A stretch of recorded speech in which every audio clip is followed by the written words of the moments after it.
Ya, el día de hoy vamos a hacer un pequeño taller, ya, en el que vamos a intentar generar la propuesta grupal para que ustedes puedan realizar su trabajo final, ya. Entonces la idea es que luego de una pequeña exposición que yo voy a compartirles y unos videos que vamos a ver, luego trabajemos en grupos, los mismos grupos de las exposiciones, una media hora, 40 minutos, y desde allí emerja la propuesta de tema para, no es precisamente investigar, ¿no? Más bien para instalar, reflexionar y buscar alguna alternativa de solución o visibilización que va a ser la evaluación final. ¿Ok? Entonces voy a compartir el Power.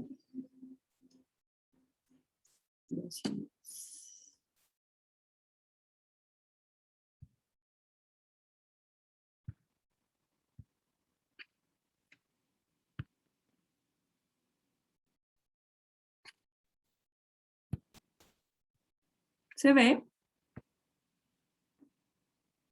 Sí, profe. Muchas gracias, Erika. Bueno, pese a que por las circunstancias, ¿no?, en que estamos terminando el ramo, nosotros nos vamos a hacer precisamente una etnografía para finalizar. Es importante, ya que estamos en un ramo de antropología, conocer a grandes rasgos de qué hablamos cuando hablamos de método etnográfico, ¿ya? La etnografía es una descripción, básicamente, para ser bien precisos, y un análisis en profundidad de algunos episodios, de algunos encuentros, de ciertos movimientos, puede ser de organizaciones, de comunidades, de grupos humanos, a través de una forma particular que llamamos trabajo de campo, ¿ya? Que lo realiza, por supuesto, un investigador, una investigadora de manera presencial. La etnografía, pero particularmente el trabajo de campo, es propio y es una de las características del método que ocupa la antropología, sin perjuicio de que hayan otras disciplinas que lo toman y también lo ocupan, como asimismo la antropología toma también otras metodologías que podrían ser consideradas otras disciplinas para nutrir la función de la etnografía.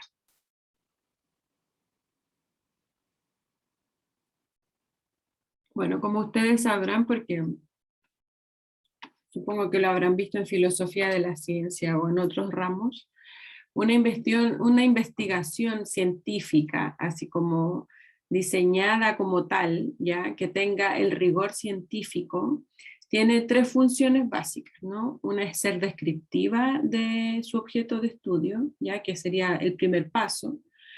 También es explicativa, ya, de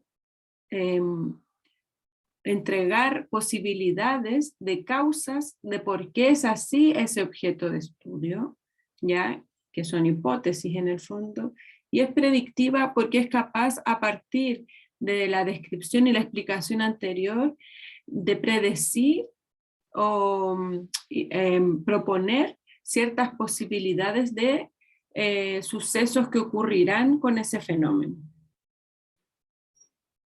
Como decía anteriormente, la etnografía, particularmente el trabajo de campo, es un método diseñado en los orígenes de la antropología, ¿ya?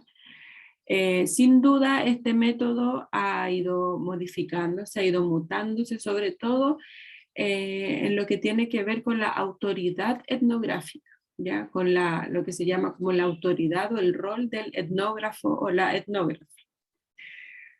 Malinowski, como vimos al principio, uno de los llamados padres de la antropología, él instala esta idea del trabajo de campo, ¿ya? Pero más allá él reflexiona con el concepto que él nombró estar allí, ¿ya? Es decir, la importancia de residir con el otro, ¿ya? y de observarlo y entender sus percepciones a partir de la instalación del investigador, de la investigadora en el lugar del trabajo de campo, ¿ya? No por fuentes secundarias, no por bibliografía, no por material que entregan otros, otras, sino irse a residir y participar, ser parte de ese espacio, de ese lugar donde se está observando. Desde esta postura, ¿ya? Y desde la idea muy colonialista, por lo demás, de esta autoridad del etnógrafo, ¿ya? De este derecho por sí mismo, se podría decir, de instalarse en una comunidad, ya, a observar y tener a disposición una serie de personas, de situaciones, etcétera, que estén aperturadas para esta observación, que estén dispuestas a entregar esta información. Según Malinowski y sus seguidores en aquellos tiempos, principios de 1900, la observación debía ser, por supuesto, neutral, ¿ya? Esta idea de la objetividad de la ciencia. Esta idea que nos quita todo nuestro soporte creador de representaciones, todos nuestros imaginarios, toda nuestra cultura finalmente, que nos permiten entendernos a nosotros, a nosotras, y comprender a un otro. ¿Ya? Que ahora sabemos está bien en discusión, pese a la predominancia de la ciencia hegemónica occidental, ¿ya? El ser neutral creo que podemos consensuar que no existe, ¿no? Todos nos posicionamos desde una historia, nos posicionamos desde una ideología, si se quiera llamar, porque vivimos en el mundo de las ideas, y son las ideas las que nos impulsan a observar o a determinar ciertos intereses en algunos temas más que en otros, ¿ya? Y a posicionarnos frente a ellos. Posteriormente, por 1960, 70, hay una ruptura en este, si podríamos decir, paradigma de la antropología frente a su método particularmente, con los aportes de Keiser. Keiser es uno de los primeros antropólogos que publica una investigación que emerge a partir de su participación en una banda en Chicago, ¿ya? Y que es este libro que se llama The Vine's Lord. Dígame. ¿Cómo se llama el autor? Su apellido es Keiser, con K. Ahí abajo dice, ¿ve? Lincoln Keiser. Ah, ya. Keiser entonces instala esta posibilidad que algunos han llamado incluso la autoetnografía, ¿ya? Que no es lo mismo que una biografía, por supuesto, porque estamos hablando de grupalidad, de colectivos, ¿ya? De asociaciones, de un tejido social que se forma, que generan ciertas dinámicas culturales, que rompen ciertos patrones que ha impuesto el pensamiento o la cultura hegemónica. Profe, Dígame. que el otro día me había quedado la duda. La recolección de datos de una cultura es objetiva, pero al momento de intentar interpretarla, ahí, como usted dice, pierde su objetividad. Es que la decisión, por ejemplo, de la forma de recolección de datos, si uno ocupara métodos estrictamente cuantitativos, que son más bien de la sociología o de otras áreas, podría estar hablando de objetividad. Yo creo que en la antropología, ya al, por ejemplo, aperturarnos a la posibilidad de hacer entrevistas semiestructuradas, que es una conversación guiada más que todo, uno obtiene datos que son reales desde el punto de vista de que uno entiende que el otro está entregando la realidad que él decide mostrar, ¿ya? Desde ese punto de vista, si uno fuera cumpliendo con rigor los pasos del método científico, efectivamente, como usted dice, en un primer momento serían datos objetivos, ¿ya? Y luego uno va interpretando a partir de las variables que tú has decidido como investigador o como investigadora problematizar y ocupar, ¿ya? Y esas son decisiones que tienen que ver con lo que decía antes, con tus intereses particulares, que tienen que ver con el posicionamiento que nosotros y nosotras tenemos frente a la sociedad. ¿Ya? Y Claro. eso va a entrecruzar un montón de variables, pues, ¿no? Un montón de experiencias, un montón de categorías, etc. Hay un sesgo. Exacto, siempre hay un sesgo y no es malo que haya ese sesgo, porque si no, no habrían rupturas, por ejemplo, de paradigma, no habrían cambios, porque son esos impulsos más subjetivos los que han, creo yo, los que han provocado los cambios de paradigma como los que estamos viviendo en la actualidad. ¿Está bien?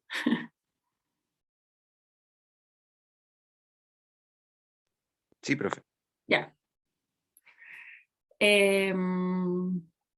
Entonces, estábamos hablando de Keiser, ¿ya? Y de esta ruptura que él realiza en el método antropológico, ¿ya? Al empezar en el fondo a observar, a investigar y a sistematizar información de una comunidad, de una agrupación, de un colectivo al que él pertenecía, ¿ya?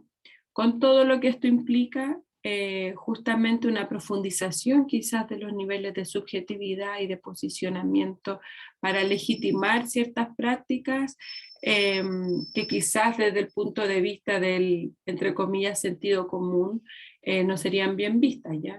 Estamos pensando en The Vine's Lord como una agrupación que hoy es entendida como una mafia, donde había narcotráfico, etcétera. Algunas características, así a grandes rasgos, de la investigación en general, no solo antropológica, la investigación en las ciencias sociales. Lo primero es que nosotros tenemos que definir un problema, ¿ya? Me recuerdo alguna vez un compañero en algunos estudios que él estudiaba cine y teníamos que hacer todos una tesis. Y él decía, pero ¿por qué hay que tener un problema si yo no quiero tener problemas? Claro, él quería hacer películas, ¿no? Pero incluso para escribir un guión de una película, yo me sitúo desde una inquietud que surge, ¿ya? Y a eso le llamamos un problema en las ciencias sociales, ¿ya? El problema al que nuestra investigación aparentemente va a dar algunas alternativas o propuestas de solución, ¿ya? El problema debe ser novedoso, debe ser de interés, ¿ya? Un gran tema, entonces, ¿qué es que sea novedoso de interés? ¿De interés para quién? En nuestro caso, de interés para nosotros, para nosotras, ¿ya? Cuando me estoy refiriendo al tema que ustedes van a trabajar. Tiene que haber información de primera mano, cercana, ¿ya? Para el trabajo que vamos a hacer desde un criterio de realidad. Nosotros no podríamos viajar a Japón a hacer una investigación de aquí a 3 semanas. Probablemente, lo más probable es que no. Si hay alguien que lo pueda hacer, me parece maravilloso. Pero que sea viable en el fondo, ¿ya? En los tiempos que tenemos, que son acotados. Que sea de cierta profundidad, es por ello su importancia, ¿ya? Y por supuesto que sea resoluble, es decir, que tengamos una alternativa real de solución, una propuesta real de solución, ¿ya? Porque ustedes, sus grupos en el fondo, tienen que ser capaces de presentar esta alternativa de solución.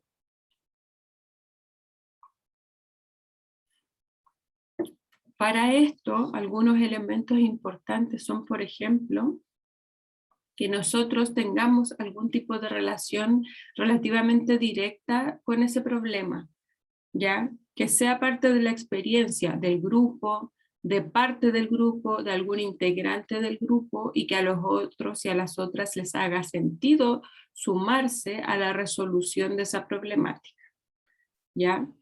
Debemos seleccionar de manera pertinente y también muy realista de qué manera nos vamos a informar de ese problema, ¿ya?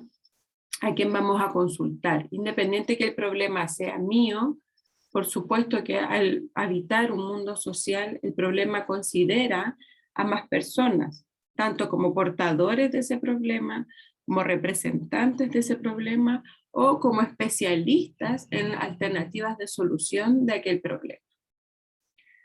Se propone también, solo para profundizar la reflexión, el establecimiento de genealogías, es decir, trazos que nos permitan ver los trayectos que ha recorrido ese problema, ¿ya? Y todas las categorías, todas las implicancias que han sucedido en esas trayectorias. Profe, Dígame. tengo dos preguntas. Dígame. Que en estas características que usted está nombrando, ¿en dónde aparece el sesgo? Y la segunda pregunta sería, o sea, si un estudio etnográfico no posee sesgo, entonces, ¿en qué se diferencia de una biografía? ¿Sería como una biografía grupal? Sí, sí, es una buena definición. A ver, a grandes rasgos, la etnografía lo que busca es la profundidad de las problemáticas que uno puede observar en los grupos sociales, ¿verdad? La biografía es de un individuo, ¿ya? Entonces, los hallazgos debiesen ser sustancialmente distintos, ¿ya? Porque tienen que ver con prácticas que son colectivas. El tema del sesgo, no lo vea, Diego, como un problema. La invitación es, en el fondo, a que aparezca, ¿ya? A que aparezca, en el fondo, nuestra humanidad, nuestro imaginario, nuestras formas de representar. Incluso van a aparecer ya en la definición del problema o incluso antes, ¿ya? Porque lo que estamos pidiendo, y que lo vamos a ver en unas láminas más adelante, tiene que ver básicamente y firmemente con un posicionamiento político frente a diversas problemáticas que tienen que ver con la colonialidad. Claro. ¿Ya? Por Entonces ejemplo, ahí va a haber siempre un sesgo, porque nosotras estamos reconociendo ese posicionamiento. pero esa orientación que tiene el etnógrafo tiene que mostrarse en toda la metodología del etnógrafo. Por ejemplo, por así decir algo que se me ocurre a la rápida, en una definición de problema yo podría decir, por así decirlo, la conquista española en el pueblo mapuche. El establecimiento de relaciones de manera directa, yo podría decir que fue con fines como relacionados a que no nos veían como humanos, por así decirlo, por la religión. El selección pertinente de informantes, si es que estoy hablando como de conquista, por así decirlo, podría escoger, no sé, pues, a Toquis o Lonco relacionado a la guerra. El establecimiento de genealogía podría ser como esa es la idea más o menos, como Exacto, que la exacto. orientación de mi trabajo tiene que verse en todas las características que yo voy escogiendo, no solo quedarme en la definición del problema. Exacto. Y cuando al final tú emites conclusiones, tú puedes profundizar, por ejemplo, en esas categorías que señalaste en el problema, acerca del problema de la colonización, acerca de estos imaginarios, de lo no humano, etc. Igual complejo, porque bueno, igual debe haber como un punto medio entre los grupos, como los compañeros con los que somos, porque claro, unos pueden tener como este sesgo o una orientación muy distinta entre todos. Exacto, Ahí exacto. vamos a tener que buscar un Sí. punto en común. Esa finalmente es la gracia y lo nutritivo del trabajo grupal. El aprender en el fondo a llegar a acuerdos entre todos y todas que venimos de historias súper distintas, que nos hacen mirar en el fondo políticamente muy distinto, ¿no? Luego, la escritura del diario de campo, ¿ya? Dentro de la etnografía, como estábamos hablando en la lámina anterior, la idea, pero en su máxima expresión en el fondo, ¿ya? El espíritu de la etnografía es la convivencia con ese otro que quiero observar, ¿ya? Y eso es necesario irlo relatando en un diario de campo, donde yo hago mis observaciones, hago mis descripciones y genero ciertas reflexiones que después me van a permitir condensar todo esto en lo que va a ser finalmente la etnografía, ¿ya? Que no es más o es más que un esfuerzo intelectual por realizar una descripción profunda, como decía Clifford Geertz, una descripción densa, ya tanto a nivel descriptivo como posteriormente a nivel analítico. Algunas técnicas, ya les recuerdo que todo esto lo estoy revisando como parte de del objetivo de que ustedes reconozcan el método etnográfico, pero no es necesariamente los pasos que ustedes van a tener que realizar para realizar su trabajo, y ya vamos a ver por qué. Algunas técnicas que se ocupan en el método etnográfico son, como dije al principio, entrevistas a informantes. Hay distintos tipos de entrevistas. Hay entrevistas estructuradas, entrevistas semiestructuradas, entrevistas absolutamente abiertas, ¿ya? La observación también de diversas actividades o de ritos. La observación participante, se hace esta diferencia porque hay una observación que es como en distancia, se supone, ¿ya? Hay algunos escritos de principios de siglo, de 1900, en que los antropólogos, digo antropólogos porque son obviamente hombres, ellos indican incluso, por ejemplo, la posibilidad de disfrazarse de árbol para observar algunas tribus, ¿ya? Suponiendo que desde ese lugar ellos no iban a interferir y justamente iban a encontrar esa objetividad que busca la ciencia hegemónica occidental, ¿ya? Sabemos hoy en día que no vamos a ir, no sé, a hacer etnografía de una misa disfrazados de curas, ¿ya? Porque sea como sea, vamos a provocar algún movimiento, ¿ya? Vamos a provocar algún nivel de intervención dentro de esa ritualidad, sí o sí. Vayamos de normales, vayamos vestidos, disfrazados, vayamos vestidos de oficina, vayamos como vayamos, porque somos un agente externo. Y si no lo somos, si estoy observando a la comunidad que pertenezco, por ética, esa comunidad debe saber que yo estoy trabajando en esta observación y que luego voy a generar una descripción, etcétera, y por lo tanto, de alguna forma u otra, hay ciertos hábitos que sí o sí, ciertas conductas que se van a modificar. Y posteriormente un análisis, que es lo que la antropología francesa llama etnología, como nivel ya de análisis reflexivo, que busque representar lo que quieren demostrar, lo que comprenden, lo que interpretan, este otro al que yo he observado, ¿ya? Siempre, por lo tanto, el método es observar, es escuchar y es preguntar, para desde allí interpretar. ¿Qué se observa? El contexto físico, el contexto social, las interacciones que son más bien formales, también las que nosotros y nosotras podamos percibir como informales, y las interpretaciones que dan los propios protagonistas de sus acciones, pero también interpretaciones que podamos generar nosotros como propuestas a la ejecución de ciertas acciones, de ciertas prácticas. Como dije delante, se registra en un diario de campo, que es como un diario de vida de la antropología. Se apunta de manera cotidiana, se hacen reflexiones, en el fondo son borradores para luego poder pasar todo eso al informe etnográfico.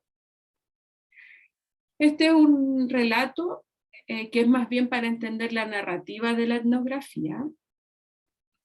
Es un extracto de un relato etnográfico. Muchas cooperativas de pescadores que han surgido para relacionarse con los hoteles de la zona han fracasado en el intento de formarse, debido especialmente a implicaciones de orden formal, que tienen que ver con la imposición de lógicas organizacionales no tradicionales que carecen del sentido de organización propio de la localidad y a las cuales poco se han logrado adaptar.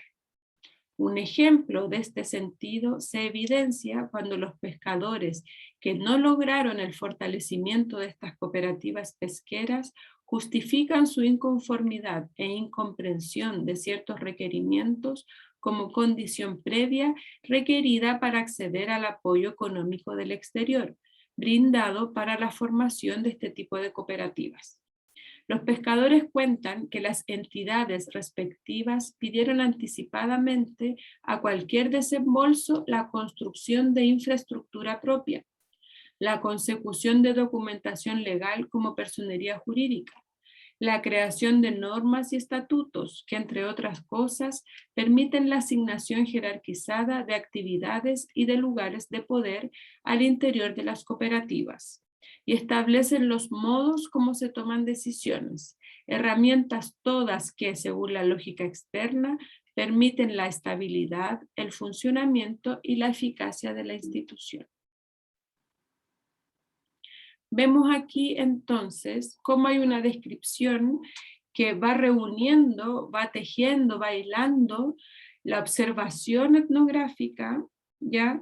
El relato de los propios habitantes del lugar, pero también está posicionada a partir de una idea, un imaginario de que cooperativizarse, por ejemplo, en este caso, sería la mejor opción para un otro que al parecer no le es tan evidente ni tan necesario.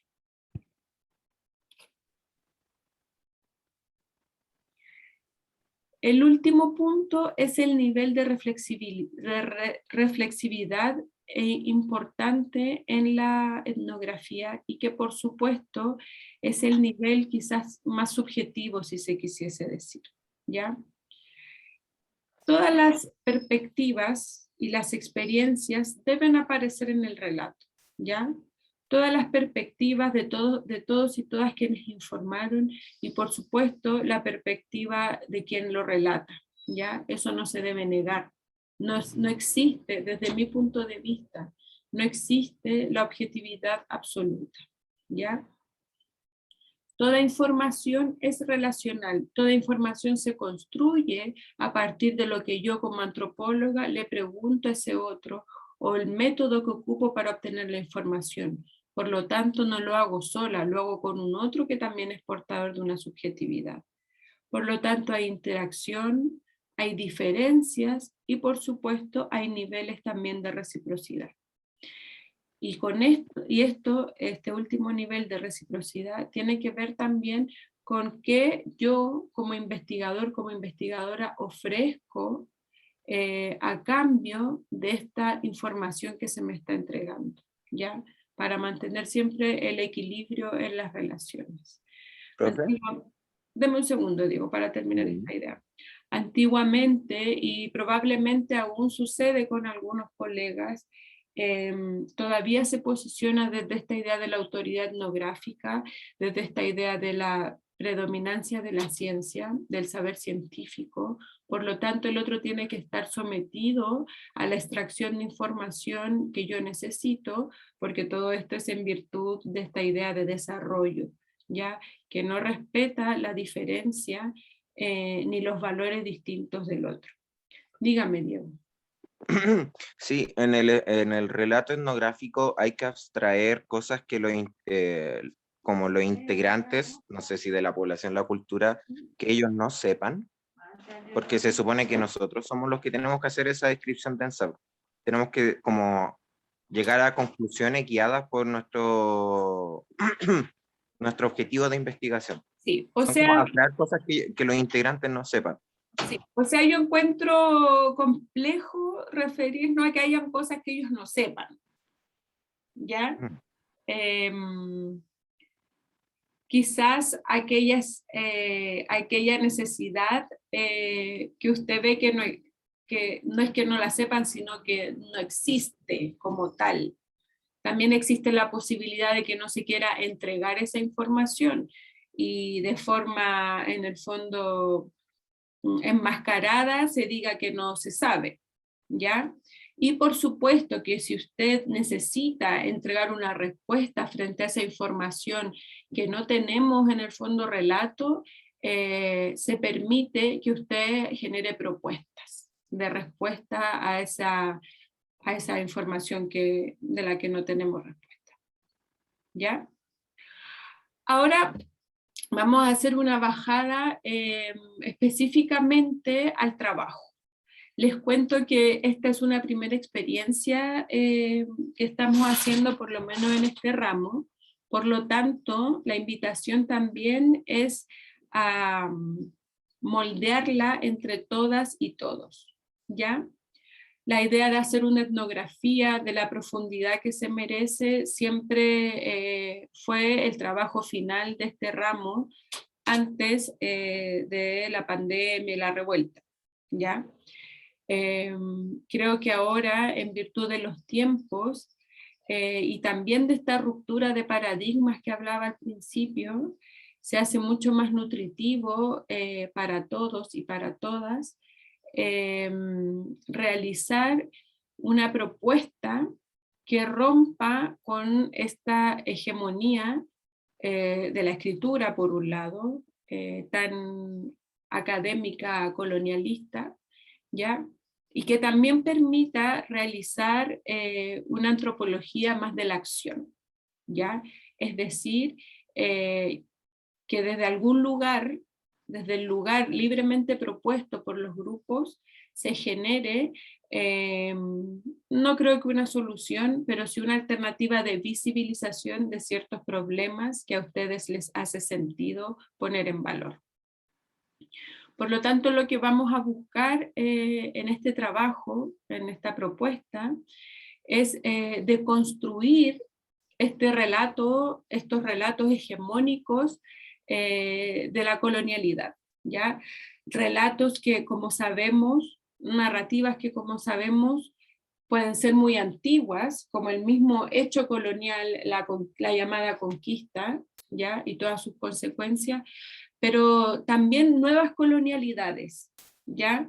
Porque esto no lo tenemos que ver como que el colonialismo está superado, quizás como proceso administrativo concreto de colonización transmutó, porque no se ha acabado, ¿ya?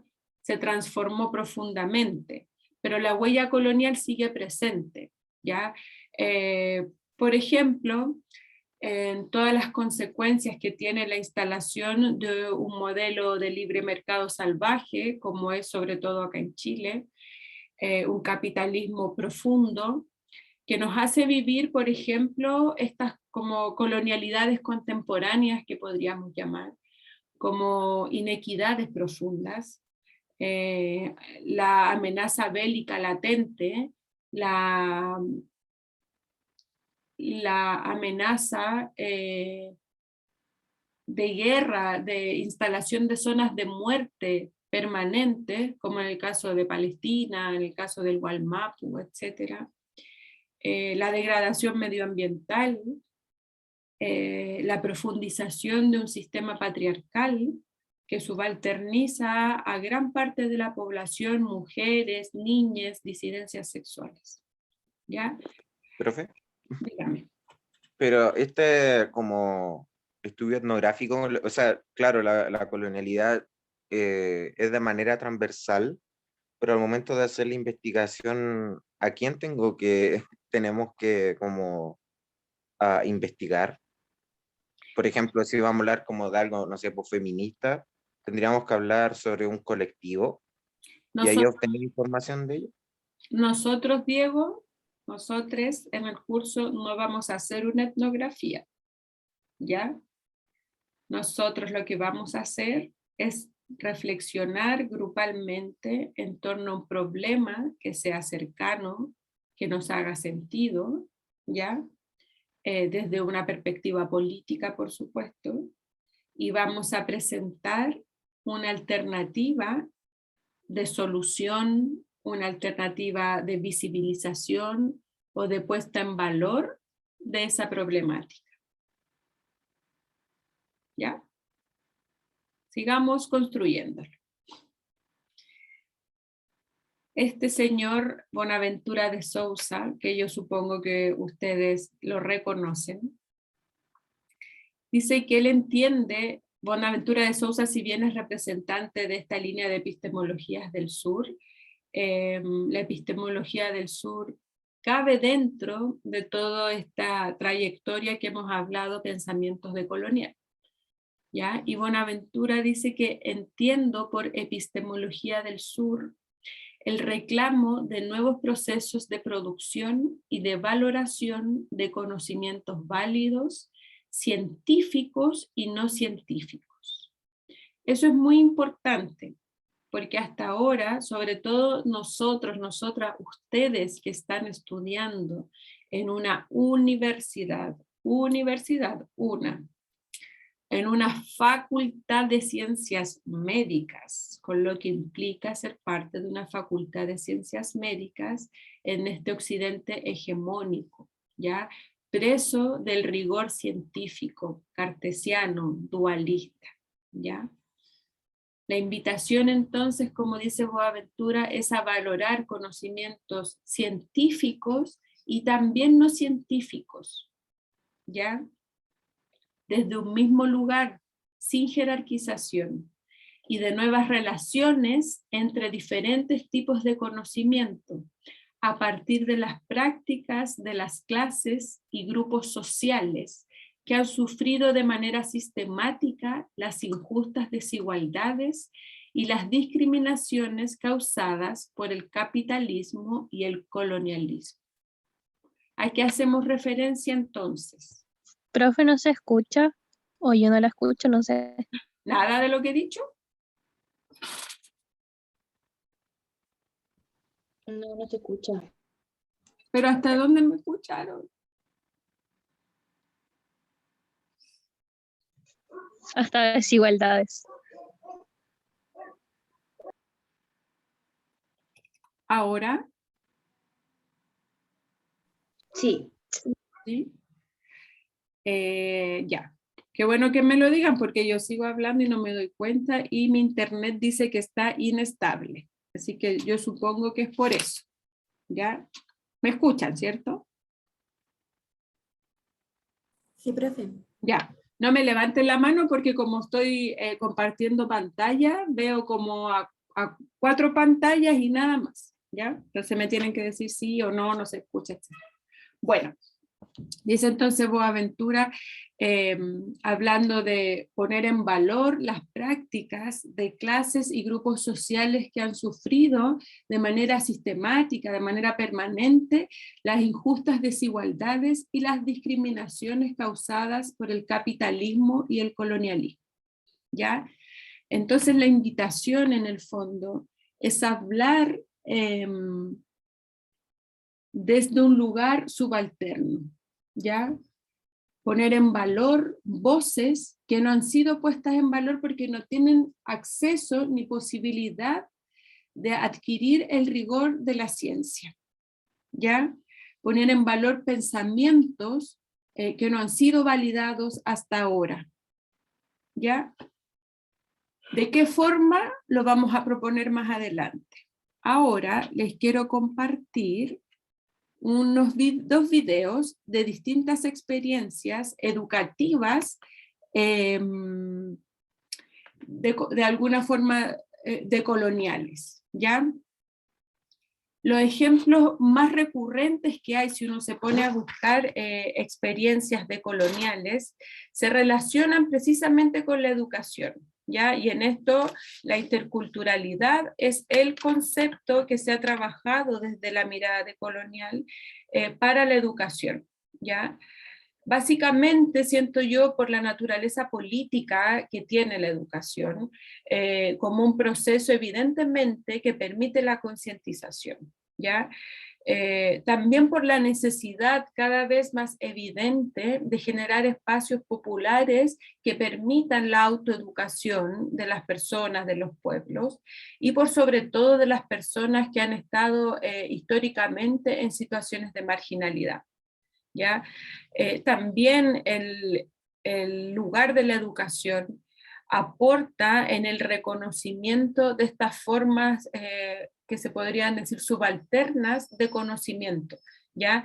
Las formas que hegemónicamente no han sido entendidas como conocimiento, no han sido validadas como tales, ¿ya? Por ejemplo, estructuras de pensamiento de personas que se manejan absolutamente desde la oralidad, es decir, estructuras de pensamiento de poblaciones ágrafas o poblaciones que no son lectoescritoras, como nosotros entendemos que es la lectoescritura, ¿ya? El relato oral ha sido subalternizado por la colonización, quitándole valor a esa experiencia de memoria que no tiene cabida en las personas que escribimos y leemos el alfabeto como lo conocemos, ¿ya? Por lo tanto, lo que buscamos entonces es relevar estos pensamientos particulares, situados, estas prácticas situadas, de identidades que han sido políticamente muy subalternizadas, problemas que han sido minorizados, que han sido peyorizados, y por supuesto la invitación a imaginar y accionar por medio de esta reflexión otros modos de solución, otros modos de habitar el mundo y de poner en valor estos pensamientos otros, ¿ya? Que por supuesto estén atravesados por la necesidad de desmontar, de desmoronar las prácticas sexistas, las prácticas racistas y eurocentristas, patriarcales.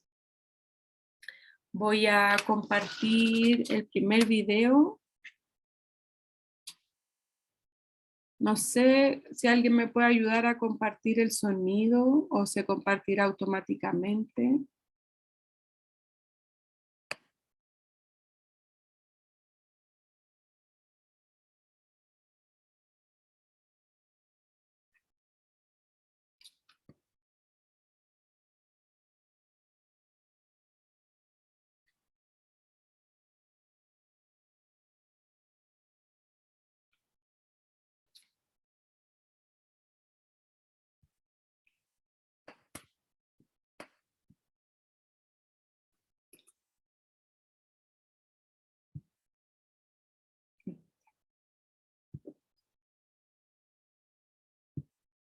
Me dicen por favor si se escucha, ¿ya? Se está cargando.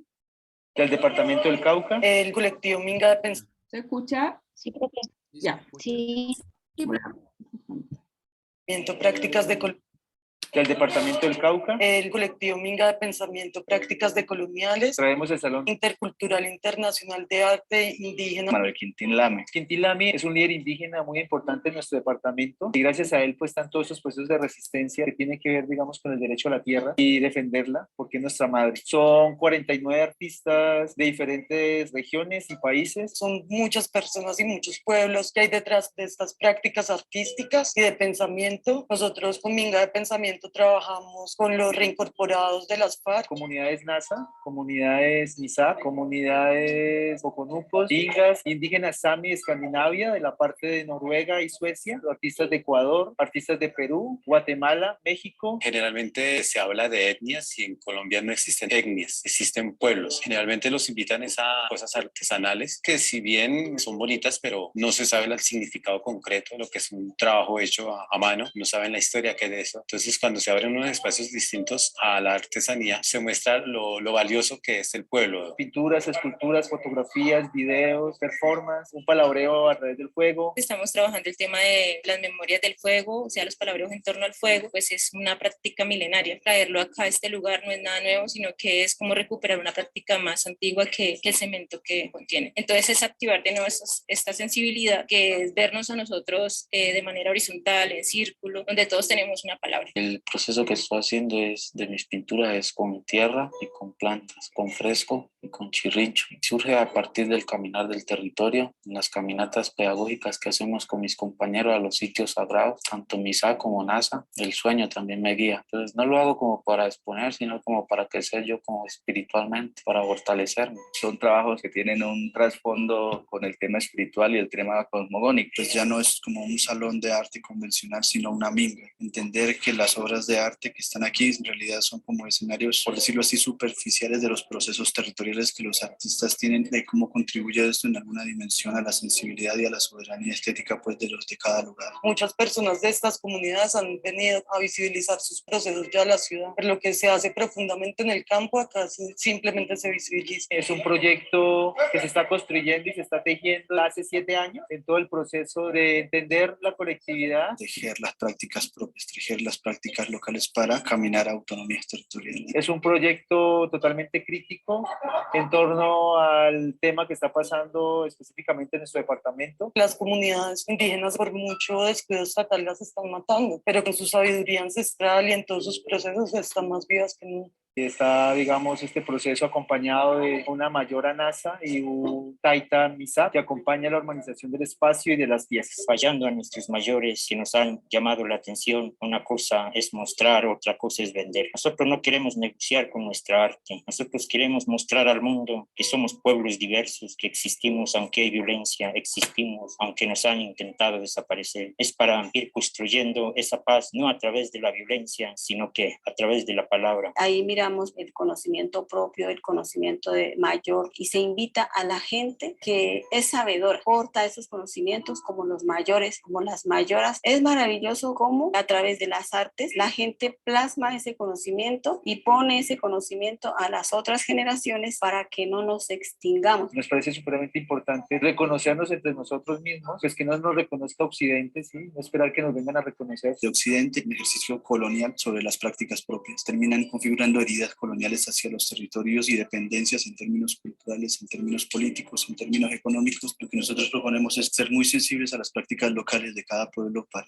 que sean como la base para tratar de construir autonomías territoriales. Para nosotros es interesante que los artistas indígenas tengan la oportunidad de expresar y de explicar el origen de sus piezas y la honestidad con las cuales fueron construidas. Tenemos que unirnos, entonces es un salón que se va tejiendo, digamos, con el tiempo como una espiral y va creciendo y vamos regresando, digamos, hasta nuestro ombligo, que sería nuestro contexto, que es el departamento del Cauca. Tratar de hacer evidente cuál es nuestra memoria y hacia dónde caminamos. Ojalá podamos mostrar a nivel del mundo que debemos construir un camino, no hacia una diferencia, sino un camino hacia un entendimiento.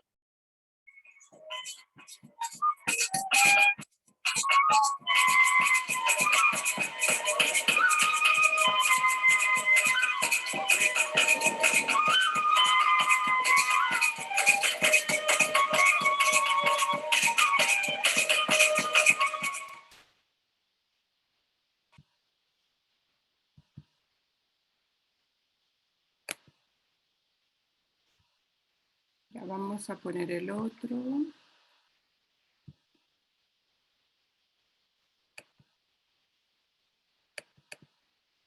Ay, no sé.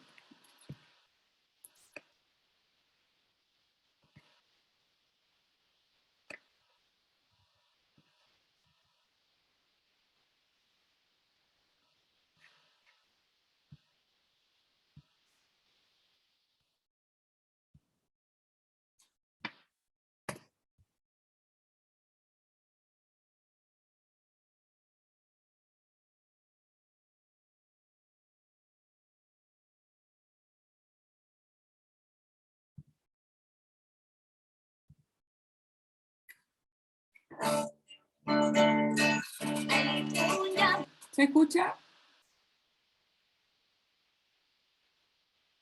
Sí. Buenos días, Manada, ¿cómo estás? Aleluya, buenos días, Manada. ¿Cómo hacer que ellos no pierdan esa lucidez de empatía y conversa de la Madre Tierra? Buenos días, Manada, ¿cómo estás? Me preguntan muy contentos, yo respondo, yo estoy bien. Me preguntan muy contentas, yo respondo. Porque si es que solo nos cerramos a una estructura educativa de lo físico, de los libros también, no habría estas riquezas así que nos cuenten y que nosotros también a una distancia podamos seguir aprendiendo. Eso es comunidad. Mi abuela me contaba, madre tierra antigua así, háblale en tu machín y no se olviden de sembrar.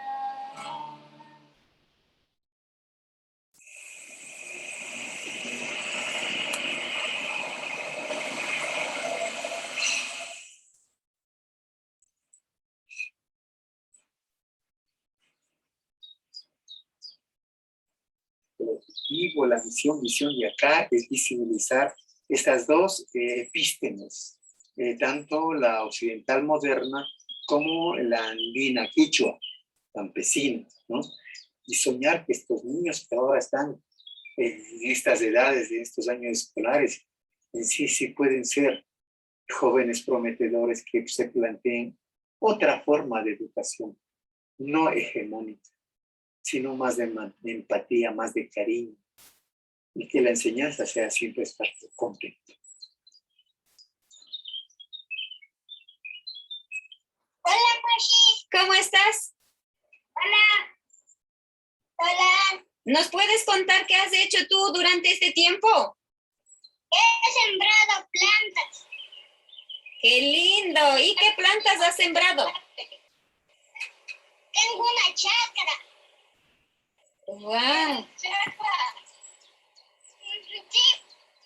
Está buenísima. Felicitaciones, Benja.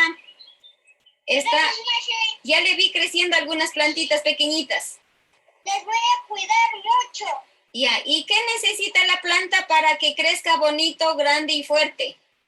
Recuerdo yo, pues cuando era pequeño, todos los papás y mamás nuestros querían que estudiemos. Muchos hicieron todo el esfuerzo para que vayamos a la ciudad, pero después, los mayores, después de años, se dan cuenta que los que van a la ciudad llegan con otras costumbres, inclusive hasta ya pierden el saludo, pierden todo el respeto. Pero no es solamente un respeto entre humanos, sino también un respeto a la madre naturaleza, a la madre semilla, a los ríos, a la nube, a los astros, a todo ser viviente, ¿no? Y el respeto también a las deidades.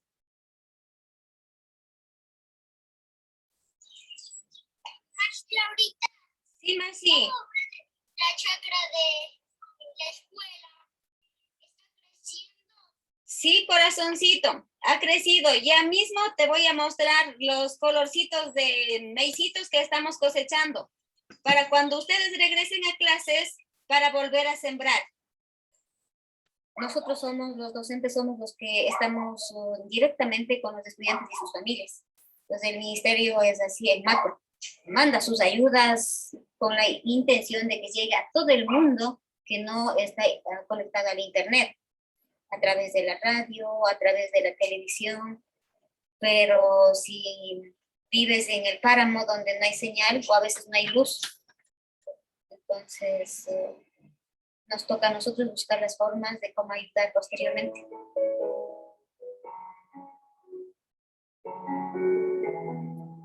Cuando hablamos de educación comunitaria, hablamos de ese tejido humano también, que es súper importante porque tiene que ser intergeneracional.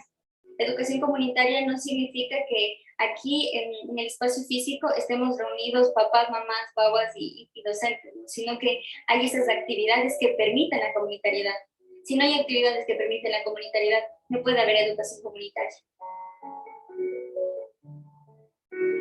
Yo me he dado cuenta que las cosas que me han ayudado a crecer, a mí como persona, también las he impartido para que los demás también puedan crecer como personas. Provoca mucha impotencia de no tener tanto para ayudar a tantas personas que lo necesitan. Entonces, lo que tenemos, podemos ayudar. Del 100% de los estudiantes de la Yacheguasi, solo un 30% máximo a tener conexión a internet.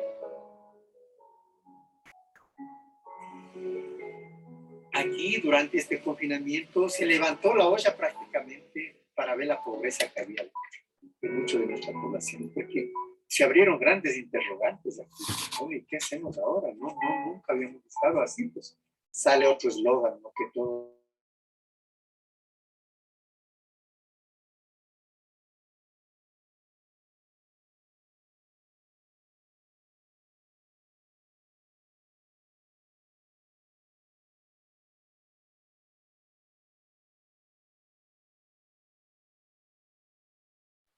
Profe, no se escucha el audio.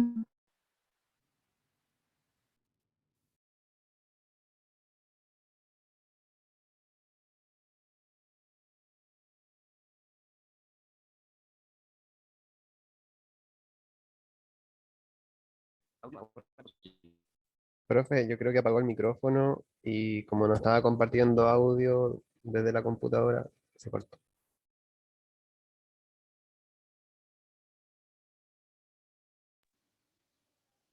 Creo que se paró la profe.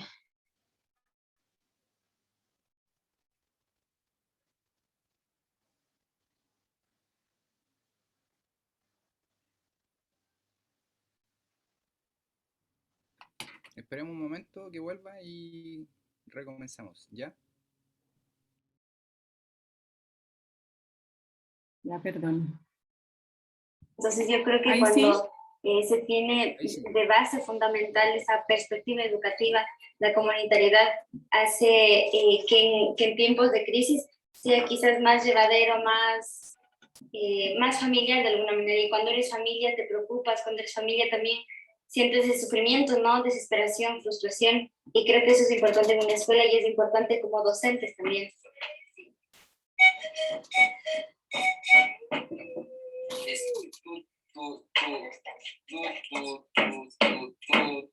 Sería 5, 6, 6, 5,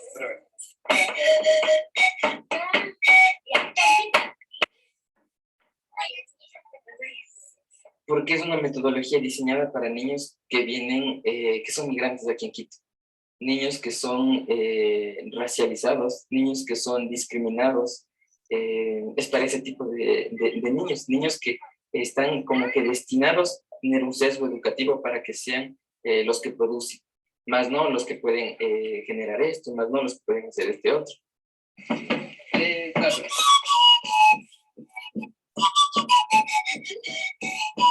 Tenemos que visitar la naturaleza, tenemos que ver, tenemos que tocar, tenemos que palpar, tenemos que ir afuera a ver qué hay, para que el niño o la niña comience a sentir esta necesidad y no tenga el déficit de Pachamama que está teniendo graves problemas a nuestra niñez también.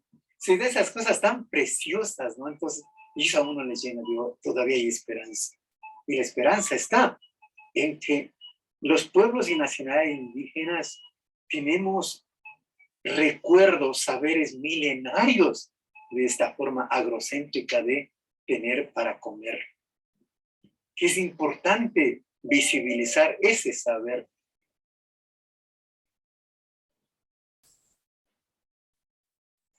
Yo igual hice todas las tareas. ¡Qué bueno! Y además de las tareas, ¿qué más han hecho? Ah, ¡Qué lindo! ¿Puedes enseñarme qué aprendiste? los números. ¡Wow! ¿Y puedes contarnos, por favor?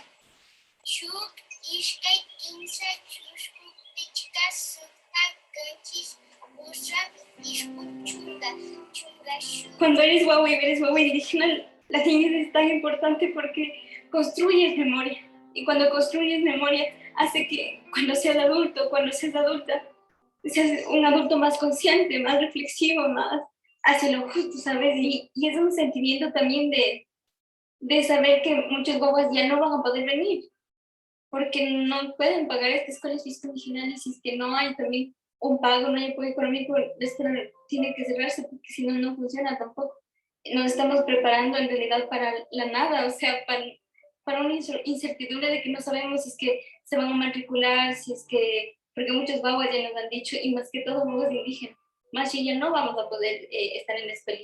Podremos hacer mingas y todo, pero también conocemos la situación de la escuela, ya no vamos a poder estar en la escuela. Y entonces también cuando hay esta empatía como muy cercana, siente su dolor porque perdemos una riqueza de que hay una niñez que crezca diferente para realmente construir y soñar en una sociedad nueva.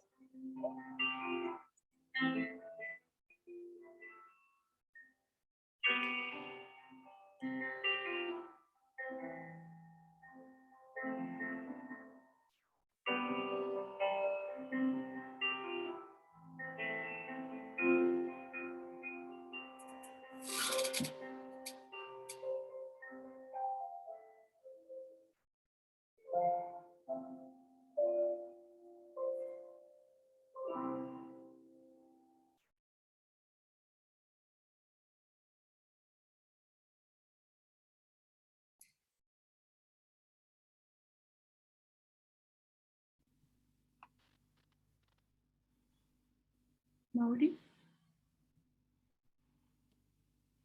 Sí, bueno. Ahí veíamos los videos que comentaba la profesora. Ahora yo les voy a dar un tercer ejemplo, por así decirlo, de una experiencia que encontré en la web. Si a alguien le interesa, después podemos compartir el link, ¿ya? Que se refiere a una actividad que se hizo en Mar del Plata, en una ciudad en Argentina, ¿cierto? Esta experiencia comienza con una frase de Alejandra Pizarnik que dice: no puedo hablar con mi voz, sino con mis voces. Este artículo trata de una colonia decolonial.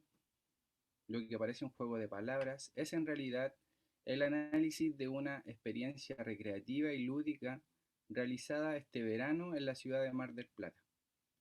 Pensamos que muchos aspectos del pensamiento decolonial son pertinentes para reflexionar sobre lo ocurrido en la colonia de vacaciones OJA, que es una sigla, ¿ya? OJA es una ONG cuya sigla significa Organización Juan Agradecido.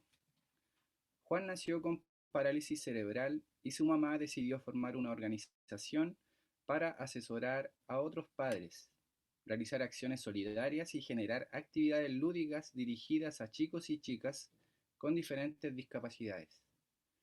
Luego de un año de trabajo compartido, surgió la idea de armar un proyecto recreativo para la temporada de verano.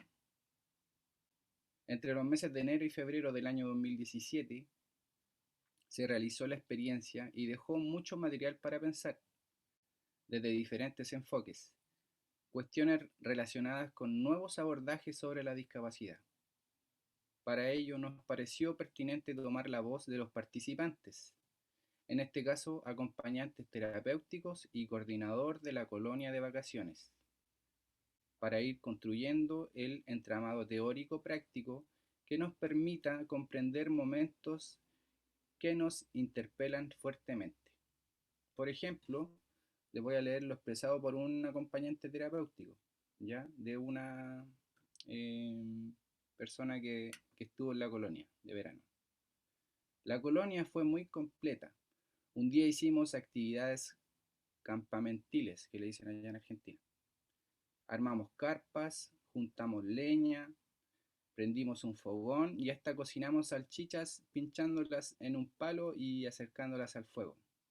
Otro día vino un profesor a enseñarnos un deporte paralímpico llamado boxia. Todos los miércoles fuimos a una pileta e hicimos clases de natación con una profesora especialista en el tema. Vino una profesora de plástica y nos enseñó técnicas como el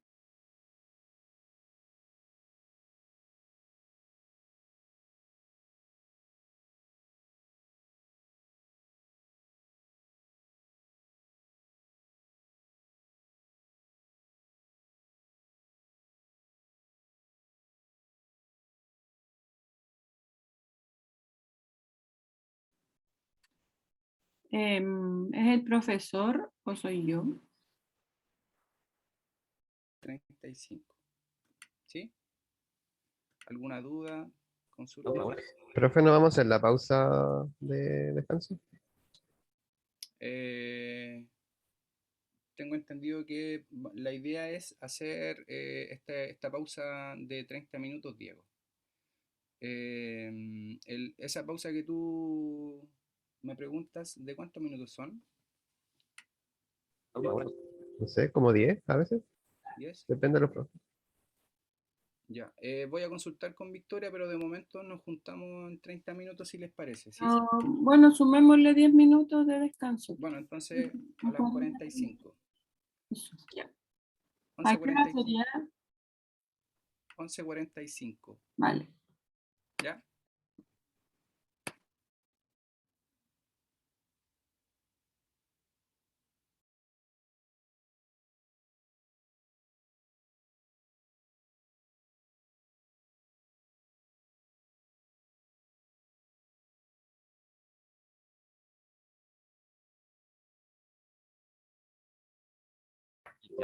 Profe, no caché, ¿nos van a mandar a grupos o nosotros tenemos que hacerlo como por fuera del Zoom? No, vamos a cerrar esta sesión porque nosotros no sabemos hacer esas salas. Entonces ustedes háganlo fuera del Ah, ya. Zoom, como la palabra que dijo el profesor, ¿ya? Ya.